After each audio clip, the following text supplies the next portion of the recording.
الانبیاء والمرسلین وعلی آلہ واصحابہ اجمعین۔ میں مولوی صدیق اکبر یوٹیوب چینل اسرا ٹی وی سے۔ وہابی شاندار ماضی جلد دوم میں بہت تفصیل سے واضح کیا جا چکا ہے کہ یہ لفظ سب سے پہلے برطانوی پولیٹیکل ایجنٹوں اور ڈپلومیٹک ایجنسیوں نے حضرت سید احمد صاحب شہید، حضرت مولانا اسماعیل صاحب شہید اور ان کے ساتھیوں کے لیے استعمال کیا تھا، اور اسے کی غیر معمولی تاثیر سے آزاد قبائل کے سادات و پٹھانوں کو مشتعل کر کے حضرت سید صاحب کے ہزاروں ساتھیوں کو ان کے ہاتھوں اچانک شہید کرا دیا تھا۔ یہ 1830 کا واقعہ تھا۔ 27 سال کے عرصے میں اس لفظ کی اصطلاح میں عجیب و غریب انقلاب پیدا ہو گیا۔ اب عرف عام میں اس کے معنی ہو گئے پابند شریعت۔ اس بارے میں شمس العلماء ذکاء اللہ خان صاحب سے بڑھ کر کس کی شہادت معتبر ہو سکتی ہے؟ شہزادہ ولی عہد سابق مرزا فخر الدین کی ولی عہدی کا قصہ بیان کرتے ہوئے شمس العلماء فرماتے ہیں، مرزا فخر الدین اپنے مذہب کا بڑا پابند تھا۔ اس نے اپنا ختنہ کرایا تھا۔ شہزادے اس کو متشرع پابند شریعت ہونے کے سبب سے وہابی کہتے تھے۔ یہ وہابی کی تشریح تھی۔ اب لفظ جہادی کی تفسیر ملاحظہ فرمائیے۔ مجاہد یا جہادی یعنی رضاکار۔ تشریح یہ ہے کہ نہ وہ پیشہ ور سپاہی تھے، نہ تنخواہ دار فوجی، نہ ان کے پیش نظر ملازمت تھی، نہ بادشاہی تقرب۔ وہ اس جنگ کو ایک مذہبی فرض سمجھ کر اس عزم کے ساتھ آئے تھے کہ یا تن رسد بجانا یا جاز تن بآید، جیسا کہ غلام محی الدین رسالدار نے بادشاہ سے کہا تھا۔ فدوی ٹونک سے تقریباً 500 آدمیوں کے ساتھ آیا ہے۔ 1500 اور جہادی غازی یا شہید بننے کے لیے جمع ہوئے ہیں، یعنی اگر وہ زندہ رہے تو غازی فی سبیل اللہ اور اگر مر گئے تو شہید فی سبیل اللہ۔ اسی دور کے مجاہد جلیل حضرت مولانا لیاقت علی صاحب نے فرمایا تھا، واسطے دین کے لڑنا نہ پے تما بلاد، اہل اسلام اسے شرع میں کہتے ہیں جہاد۔ مال و اولاد کی اور گھر کی محبت چھوڑو، راہ مولا میں خوش ہو کے شتابی دوڑو، گر پھرے جیتے تو گھر بار میں پھر آؤ گے، اور گئے مارے تو جنت کو چلے جاؤ گے۔ اقبال نے انہی کے متعلق کہا ہے، یہ غازی یہ تیرے پراسرار بندے، جنہیں تو نے بخشا ہے ذوق فدائی، دو نیم ان کی ٹھوکر سے صحرا و دریا، سمٹ کر پہاڑ ان کی ہیبت سے رائی، دو عالم سے کرتی ہے بیگانہ دل کو، عجب چیز ہے لذت آشنائی، شہادت ہے مطلوب و مقصود مومن، نہ مال غنیمت نہ کشور کشائی۔ کردار کے چند آثار و نشانات۔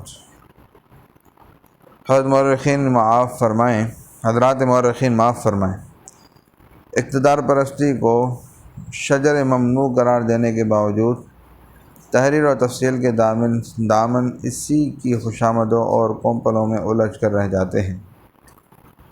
بادشاہ اور اس کے حواریوں کی تو نقل و حرکت تک قلم بند ہے، مگر مجاہدین با اخلاص کے نام اور حسب نسب تو درکنار کسی مجبوری سے ان کے کردار کا تذکرہ کرنا پڑا ہے، تو اس طرح کہ گویا روشنائی خشک ہو گئی اور جنبش قلم پر لرزہ طاری ہو گیا ہے۔ بہرحال انہیں منتشر جملوں اور بہکے فکروں سے مطلب کی باتیں سمجھنی ہیں۔ اب غور فرمائیے۔ استحصال بالجبر سے اجتناب فاقہ منظور۔ منشی جیون لال اور منشی ذکاء اللہ شمس العلماء دونوں مجاہدین کے مخالف ہیں۔ دونوں نے ایک واقعے کا تذکرہ کیا ہے، مگر دونوں کے انداز بیان جدا جدا ہیں۔ منشی جیون لال نے 31 جولائی کے روز نامچے میں لکھا ہے، میر فیاض علی نے معروضہ پیش کیا کہ جہادی بھوکے مر رہے ہیں۔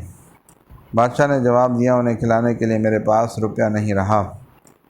فیاض نے کہا کہ شہر والوں کو حکم دیجیے کہ وہ ان کے کھانے کا بندوبست کریں۔ بادشاہ نے اس تجویز کو پسند کیا۔ اب منشی ذکاء اللہ خان صاحب کا توہین آمیز اور دل خراش بیان ملاحظہ فرمائیے۔ اکثر جہادی بھوکے مرتے تھے، ان کے بدن پر کپڑے بھی ثابت نہیں تھے۔ مگر بغل میں تلوار یا کمر میں خنجر یا کندھے پر توڑے دار بندوق ضرور تھی۔ بادشاہ سے یہ جہادی فریاد کرتے کہ بھوکے مرتے ہیں تو وہ کہہ دیتا کہ خزانے میں روپیہ نہیں، مگر اس نے ان کے لیے یہ انتظام کرا دیا کہ اہل شہر خیرات کی روٹیاں کھلایا کریں اور ثواب کمایا کریں۔ نواب محی الدین خان عرف بڈھے خان نے ان کو 2000 روپے دیے۔ نمبر 1، انداز بیان کے تفاوت کے علاوہ دونوں بیانوں میں بڑا فرق یہ ہے کہ منشی ذکا اللہ خان نے ان پاک باز و پاک طینت بزرگوں کو بادشاہ کی خدمت میں بھوک کی خاطر فریادی کی حیثیت سے پیش کیا ہے، مگر وقائع نگار منشی جیون لال کے درج روز نامچہ اطلاع یہ ہے کہ خوراک کا مطالبہ خود ان جہادیوں نے نہیں کیا تھا، بلکہ ایک صاحب خیر میر فیاض علی صاحب نے بادشاہ کو توجہ دلائی تھی، جس پر بادشاہ نے تہی دستی کی معذرت کر دی، اور پھر میر فیاض علی کی اس تجویز پر کہ شہر والوں کو ان کی مدد کی طرف متوجہ کیا جائے پسندیدگی کا اظہار کیا اور بظاہر عمل بھی کر لیا، جس کے نتیجے میں اہل شہر نے ان کی امداد شروع کی، حتیٰ کہ نواب محی الدین عرف بڈھے خان نے 2000 روپے دیے۔ بہرحال یہ تو شمس العلماء کے نزدیک میں مسلم ہے کہ جس طرح اور فوجی تنخواہوں کے لیے طوفان برپا کرتے رہتے تھے، ان جہادیوں نے تنخواہ یا روزینے کی فریاد نہیں کی، صرف بھوکے مرنے کی فریاد کی، اور وہ بھی 31 جولائی کو، جبکہ ان کے پاس اپنا اندوختہ ختم ہو گیا تھا اور دہلی میں ایک طرح کا قحط رونما تھا۔ نمبر 3، بادشاہ کا عذر اور میر فیاض علی صاحب کی تجویز بھی قابل توجہ ہے۔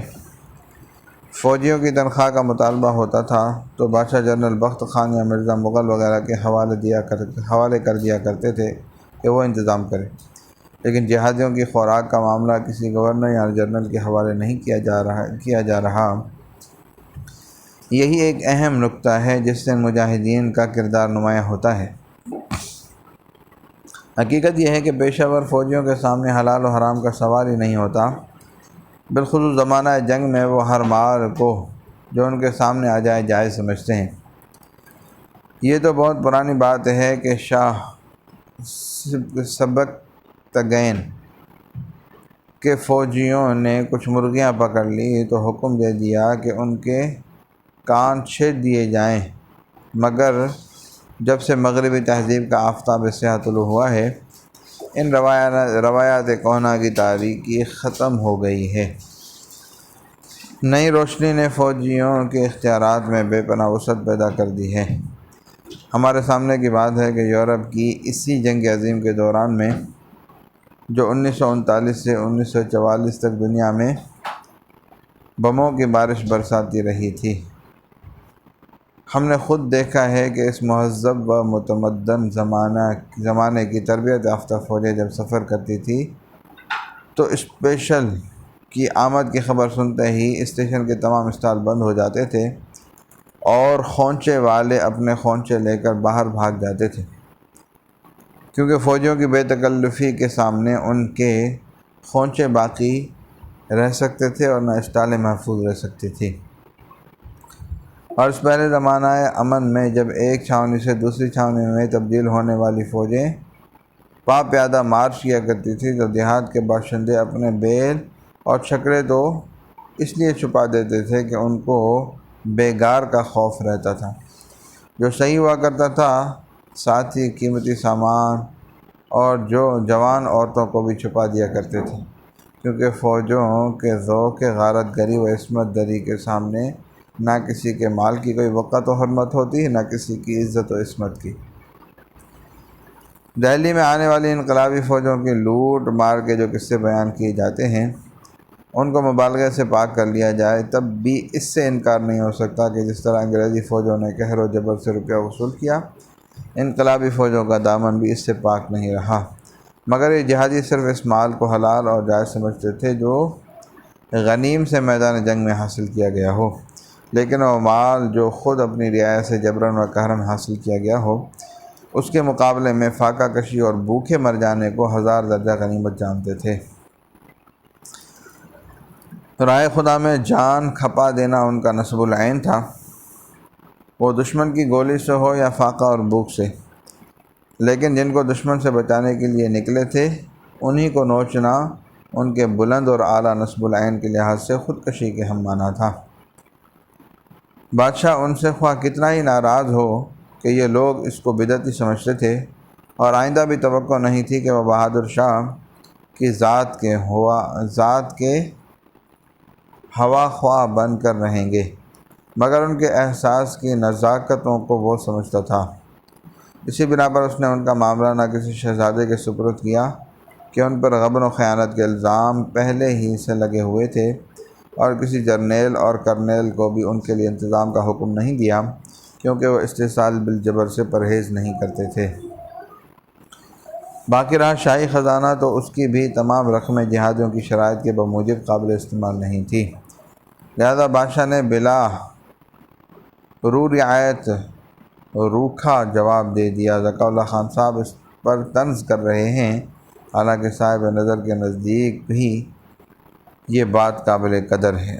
چشم حسود کے برکندہ باد، عیب نمائے دش ہنرم در نظر۔ البتہ میر فیاض علی صاحب نے تجویز پیش کی کہ وہ ان حضرات کے لیے قابل قبول تھی، کیونکہ بقول منشی ذکا اللہ خان خیرات ہی کی روٹیاں صحیح مگر برضا و رغبت اور بخشنودی تمام ہوں تو جبر و قہر اور لوٹ مار کے پلاؤ قورمے سے خیرات کی سوکھی روٹی ہزار درجہ بہتر ہے۔ صلی اللہ تعالیٰ علی حبیب سیدنا محمد وعلی آلہ۔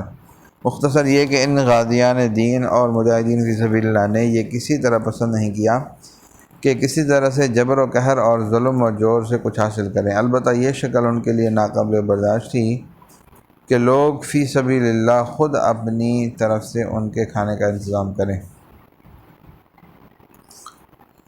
جنگجو بہادروں کے لیے رسد کی یہ مثال بالکل نہیں تھی، تاریخ میں اس کے کوئی نظیر ملنی بہت مشکل ہے، مگر اس سے ان حضرات کے نظریات کی پاکیزگی اور اہل شہر کی ہمدردیاں ثابت ہوئی ہیں، وہ یاد رکھنے کی بات ہے۔ صلی اللہ تعالیٰ علی حبیب سیدنا محمد وعلی آلہ وصحبہ اجمعین برحمتک یا ارحم۔